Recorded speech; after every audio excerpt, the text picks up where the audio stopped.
پاکستان کے معروف اور سینئر اداکار سہیل اصغر طویل علالت کے بعد ہفتے کو کراچی میں انتقال کر گئے۔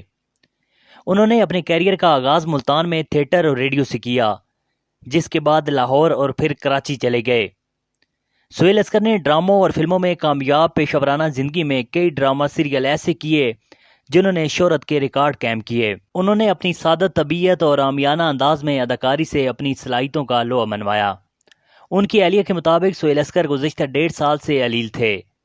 ان کی بڑی آنت کا آپریشن بھی ہوا، لیکن وہ ٹھیک نہیں ہو سکے اور گزشتہ 1 ہفتے سے ہسپتال میں زیر علاج تھے۔ ان کی نماز جنازہ اتوار کو نماز عصر کے بعد بیریہ ٹاؤن کراچی میں ادا کی گئی۔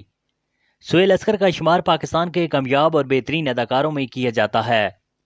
ان کے مشہور ڈراموں میں لاگ، پیاس، چاند گرہن اور کاجل گر ہیں۔ انہوں نے 2003 میں فلم مراد کے ساتھ سینما انڈسٹری میں ڈیبیو کیا۔ 2004 میں ان کی فلم مانور کو بہت سراہا گیا۔ انہوں نے 1978 سے 1988 تک 10 سالوں کے لیے ریڈیو میں بھی کام کیا۔ سینئر اداکار کوی خان نے کہا کہ سہیل اصغر نے ریڈیو میں اپنی آواز کی بنیاد پر مقام بنایا۔ انہیں لاہور میں زیادہ پذیرائی نہ ملی تو وہ کراچی آ گئے، جہاں کامیاب ڈراموں میں اداکاری کے جوہر دکھائے اور اپنا نام بنایا۔ کوی خان کے مطابق وہ بہت عاجز اور عزت دینے والے شخص تھے۔